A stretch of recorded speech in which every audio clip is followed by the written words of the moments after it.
Hi everybody, welcome to Shivers.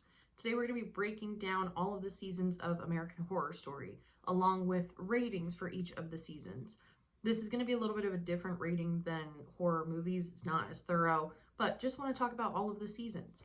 I always think that American Horror Story kicked off really horror TV. Even back in the day, thinking about like what I would have watched that would influence my horror love from a TV show perspective. I gotta give credit to American Horror Story. So there are 12 seasons of American Horror Story. There are a couple of spin-offs as well with the Hulu American Horror Story, like individual anthology episodes. But for the sake of this, we're going to stick with the 12 seasons. There is a confirmed 13th season, but there's no details on that yet. So getting started with season 1, this is Murder House. This is from 2011. This really focuses on the cast of Dylan McDermott, Connie Britton, Evan Peters. This is really where Evan Peters got his start. Taissa Farmiga, she is the sister of Vera Farmiga, or Farmiga, who is in the Conjuring movies, which is pretty cool. We also have Dennis O'Hare and Jessica Lange. So Jessica Lange has become a real staple in all of these American Horror Story seasons. As we get kind of through it, Sarah Paulson sort of takes her spot, I would say. But regardless, these are our core people. So Murder House for many people is the best season of American Horror Story. I would certainly give it a 5 out of 5.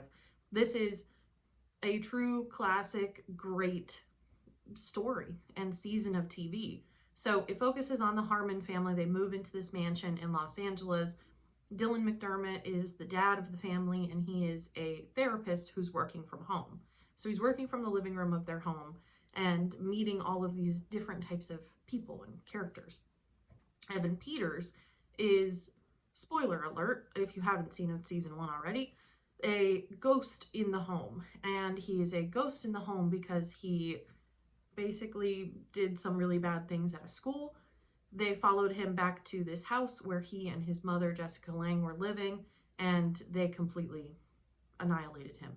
So he is now stuck in the house. And what we find as we go through all of season 1 is that pretty much anybody who dies in this house or on the land is now stuck in the house and in the land.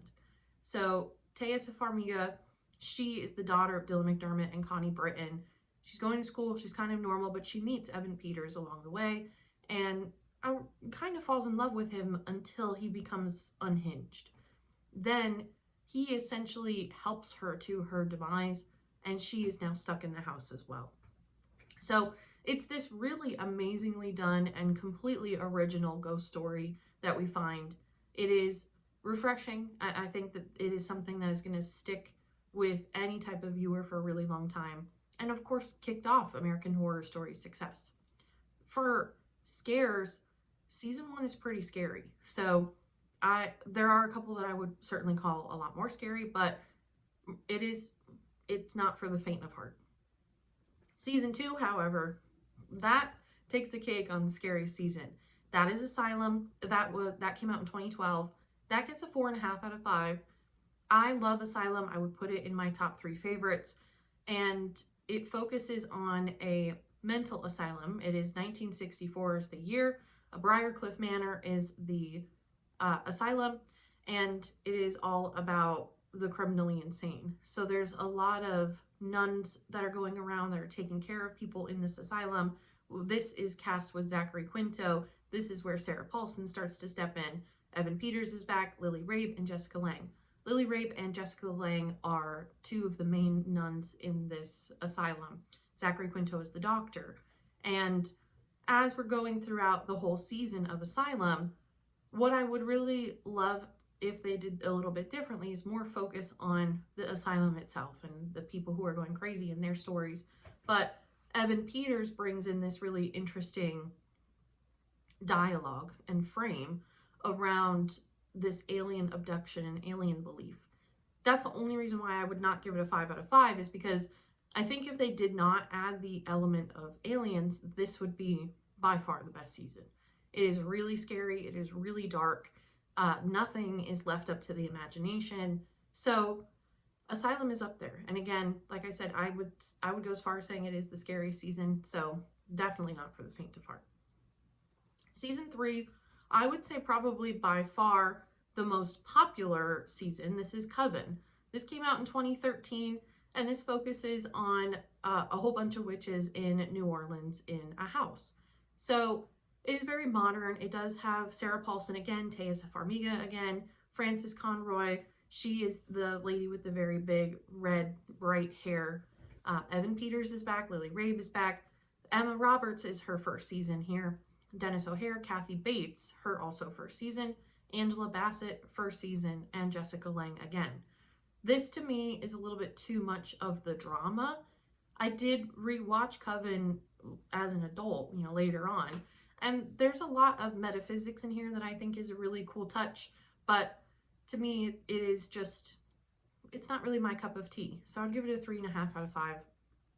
Again, this is, out of everybody that I know that watches American Horror Story, Coven is what is watched the most, and certainly rewatched the most.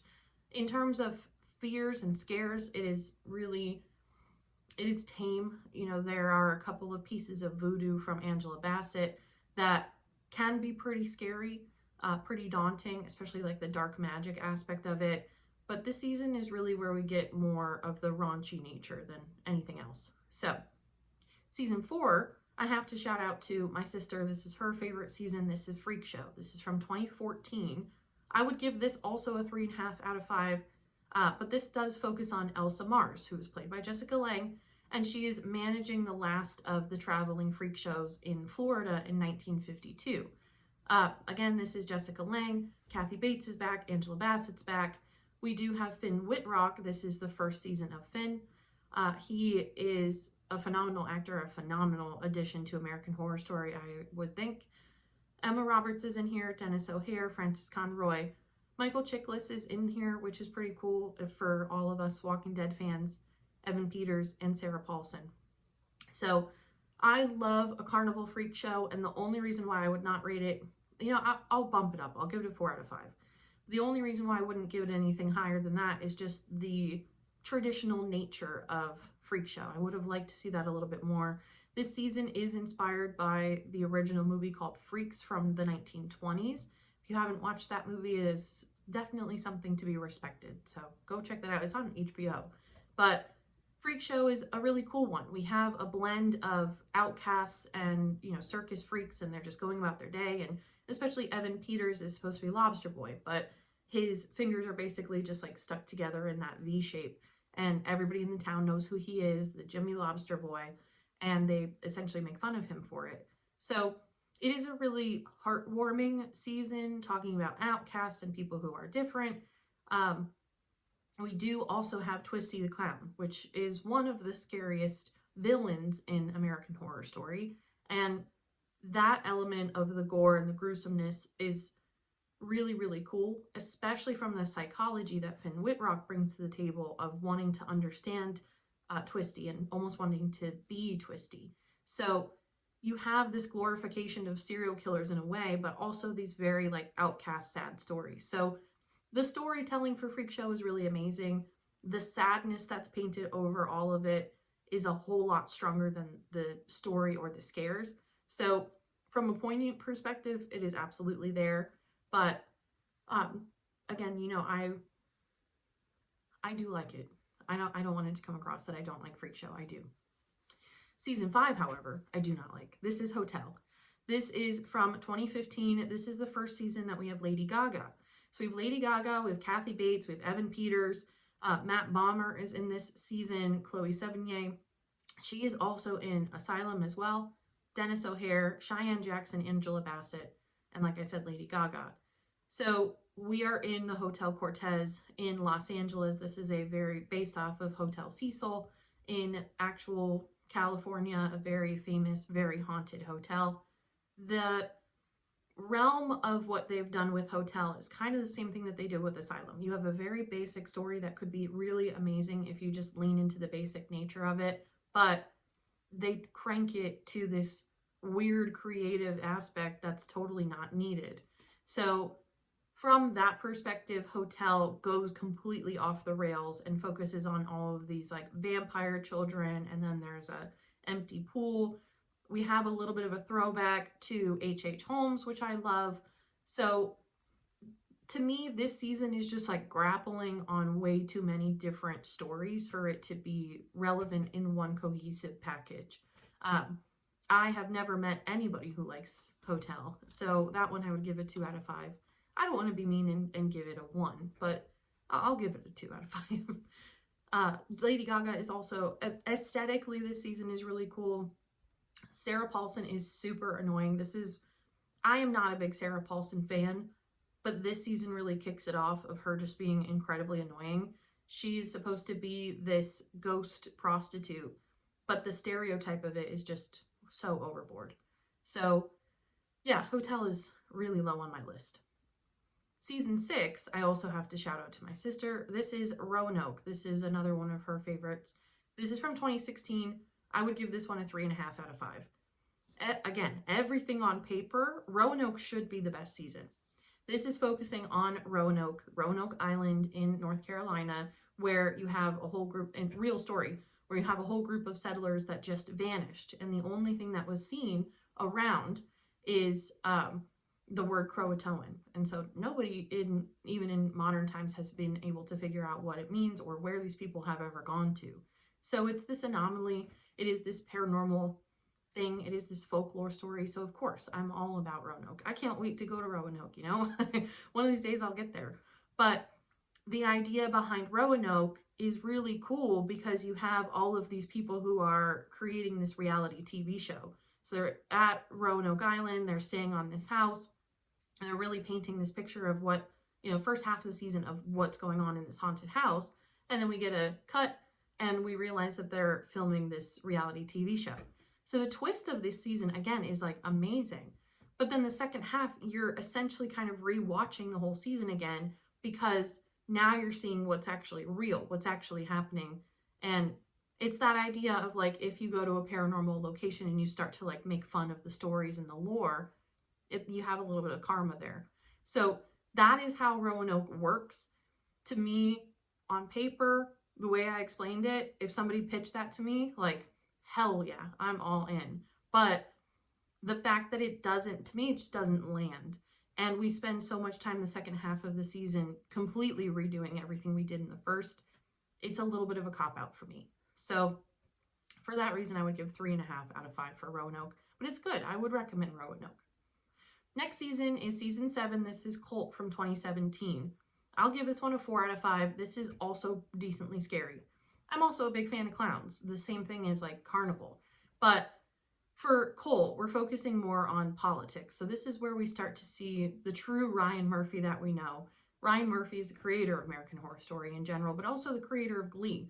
And very, very much an advocate for the LGBTQ community. And this is where he starts, in my opinion, to really double down on his voice. So Cult focuses on a 2016 presidential election, creates a cult in this really small town in Michigan. So we have Evan Peters, Billy Lord, Cheyenne Jackson, Allison Pill, and Sarah Paulson again. This is the season that caused me to absolutely hate Sarah Paulson. Everywhere that she goes, she's afraid of clowns, and she just keeps seeing them. So she's having these, I guess you can say, sort of like PTSD flashes of these clowns, but she's just shrieking everywhere she goes. It's so annoying. Evan Peters is the one who is also running this presidential campaign, or this campaign in this small town even. And, but he does a really great job playing the antagonist and watching everybody else's demise, a little bit of a psychology from that perspective, a true cult leader feeling, which is great. So I think Cult works. I would give it a 4 out of 5. Again, Sarah Paulson is what absolutely kills it for me. I think if she is not in this season, then this season glows. So next up we have season 8, which is Apocalypse. This is from 2018. This to me goes way off the deep end. This is a 2.5 out of 5. This is really where we bridge Coven, Murder House, and now Apocalypse. So it is the end of the world. It is the idea that we're spending pretty much the whole season in this bunker. This is also the first season that we see Cody Fern. So Cody Fern is almost this like dark lord in a way. So we have Cody Fern, Leslie Grossman, Billy Lord, Adina Porter, Evan Peters, Sarah Paulson, Emma Roberts is back, Cheyenne Jackson, and Kathy Bates. So again, we're pulling people from all of these different seasons. But for the ending of Murder House, we see this devil baby get born. And so the idea is that Cody Fern is now said devil baby that is now kind of here to help / hurt the apocalypse. So he is in this underground bunker with all of these people. It is almost this like battle of money, politics, and magic.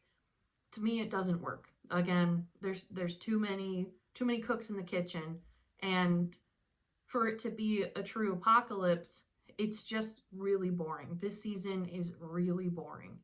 The ending is good, is very satisfying. We get to go back to Murder House, but it's not worth watching. This is absolutely not worth watching. Season 9, my favorite season of American Horror Story. This is 1984. This came out in 2019, 5 out of 5. Gold stars across the board. The acting in this season is atrocious. That is the only thing that I'll put a mark on. But I am a huge fan of summer camps, any type of like slasher summer camp, and that is what we get. It is the year 1984. We do have Matthew Morrison, who is in Glee, Gus Kenworthy, John Carroll Lynch, Angelica Ross, Leslie Grossman, Billy Lord, Emma Roberts, and Cody Fern is back. So this is truly a camp counselor slasher TV show, but it is also focusing on the Night Rider, the Night Stalker, the real serial killer from Los Angeles. So the idea is that like everything's kind of going on in the background with this serial killer while all of these kids and these counselors are at summer camp. And we also have an escaped convict who comes to the summer camp. But all of it is very psychological. All of it is also this like doctor who wants to see what's actually going to be happening. So it feels like Friday the 13th mixed with, I don't want to say the Quarry, but a little bit of the Quarry, with all under the dome of like a focus group. So I love 1984. It is phenomenal. This is the idea of what I think every other season is trying to do, of having all of these different elements. Like we have the serial killer, we have the psychology, we have the escaped convict, we have the kids at the summer camp. To me, this is the first season that blends all of these different things together. Everything that all of these other seasons have been trying to do, this one succeeds at. Again, this one has really bad acting. So that's the only thing that I do think hinders it. But the story, the camp itself, the style, chef's kiss. I love this season. This is my favorite season. Next up, we have season 10. This is double feature. And now we drop back off. This gets a 2.5 out of 5. And this is very not well done. So we have Finn Wittrock, who is back. This time he is a father, and right from the get-go, he is not a father figure. Like he doesn't play it well. We have Francis Conroy, Billy Lord, Leslie Grossman, Adina Porter, Angelica Ross. Macaulay Culkin is in this season, which is pretty cool. Evan Peters, Sarah Paulson, and Lily Rabe. I think another reason why I love 1984 is there is no Sarah Paulson. So now she's back, and now it sucks again. So double features from 2021, we have 2 different stories. We have Red Tide and then we have Death Valley. They have nothing to do with one another, and the whole first half of the season with Finn Wittrock is a little bit better because we're in the town of Maine. We're focusing more on like vampires. It does have a little bit of like a 30 Days of Night feel. So I like it from more of like a horror aesthetic perspective, but I wish they didn't make this season. It doesn't have any bleed over. It doesn't have any connections to really anything. We see a couple of flyers around town for the old Briarcliff Manor and the old Freak Show. But you're telling me that that's what connects those universes. I'm not convinced. I have never met anybody who's actually liked these seasons. I've honestly never met anybody who's watched all the way through this season. So a hard pass on this one. Season 11, now we bring it back. We have Ryan Murphy's voice back again, and it works. This is New York City. This came out in 2022. This, 5 out of 5. This is fantastic. This is focusing on the 1980s kind of AIDS epidemic in New York City. A lot of like targeting against gay men.